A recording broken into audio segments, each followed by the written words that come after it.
paramount. Go after local food production now. There's already going to be blood in the streets. If they went after local food production, that would start a revolution tomorrow.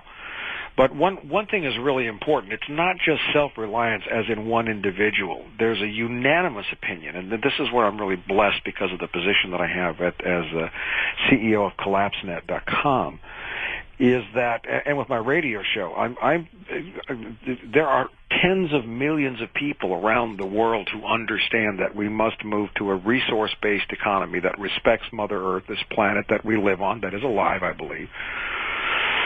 And the universal opinion of everybody there is nobody will make it alone. You will make it in a tribe. You will make it in a family. You will make it as part of a community. But if you try to be self-reliant by yourself, you're either going to go stark, raving, crazy, or you'll just starve, because there's a reason why Native Americans lived in tribes.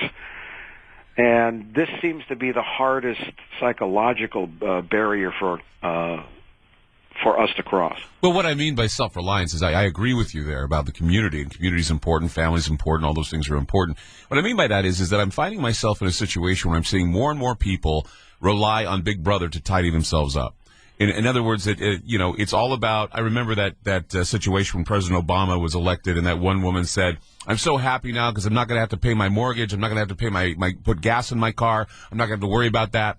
And she started saying that she was in tears because she thought Obama was going to save her from all that. Mm-hmm. We have that kind of mentality in this country where all things pertaining to how we feel, whether or not we can eat, whether or not we can drink, whether or not we can just sit in front of the TV set, scratching our nether regions in front of the football game, we tend to think to ourselves, if we can't do that, then somebody in Washington's heads will roll. Something's got to happen. And I'm thinking to myself, well, look, those guys, they've got their plans anyway. They've got their own blueprint. And if you're following them and you're paying attention to their politics are nothing in a dying planet. Politics are nothing in a planet lacking resources. And I just want people to stop relying on looking to their governors and their mayors and their so-called leaders for, well, what do we do now? There's nothing coming out of the gas pump. What do we do? I just don't know if people could even survive 3 days without this stuff. Government, at least at the federal level, has become worse than not helpful. It has become a hindrance. It's making all the wrong decisions and all the wrong moves at the federal level. That's because the federal government serves the banks. There was a congressman, Saxby Chambliss from Georgia, who says that we all work for banks. That's the way it should be. But the problem is that in an infinite growth monetary paradigm, it is more profitable to destroy life than it is to save it. Now, I am by no means any advocate of nuclear power. Nuclear power is very energy intensive. It's wasteful, of course, from 3 Mile Island and Chernobyl. We know that it's deadly. But there's a 13-year incubation period. But I just clipped a story today, I think it was from Mother Jones, saying that, the favorite option, one of the favorite things to axe on everybody's budget list is nuclear power. It's expensive. It doesn't produce anything. There's a 13-year waiting period. The way that money works has also killed the green energy, the so-called alternative energies, none of which stood a chance of replacing what oil did for us and natural gas.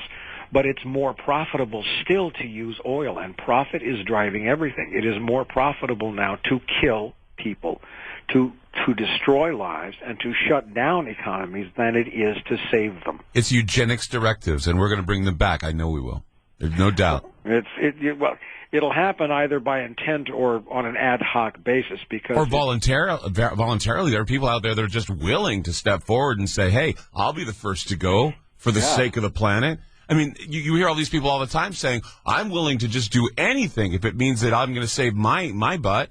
And I'm thinking to myself, well, what are you going to do? You can watch somebody else die? I mean, people are saying, stop populating the planet. And in the same process, they're saying, well, we can't populate the planet because we're gobbling up resources. Then they turn around and they say, well, we're going to be overrun by those Muslims, and we're going to be overrun by all these people because they're populating more than we are. I mean, it's getting to the point where it's becoming an idea to entertain, to basically kill off or cull all these people. Well, the real fact that I think is becoming apparent, and I applaud this, and it's that mankind is evolving, some of mankind. And that's the great challenge before us. We have to evolve now to a new level of consciousness. We have to become a new species, post-petroleum man. Right.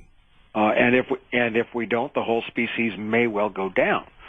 But there's a great deal of empathic stuff to this. I mean, I can identify, and every American should be, and the people in Wisconsin certainly did. They were carrying the sign saying, "Fight like an Egyptian." We should all be able to identify with the frustrations and the hopes of the people in Egypt, Tunisia, Oman, Yemen, Bahrain, Jordan, India, Mozambique.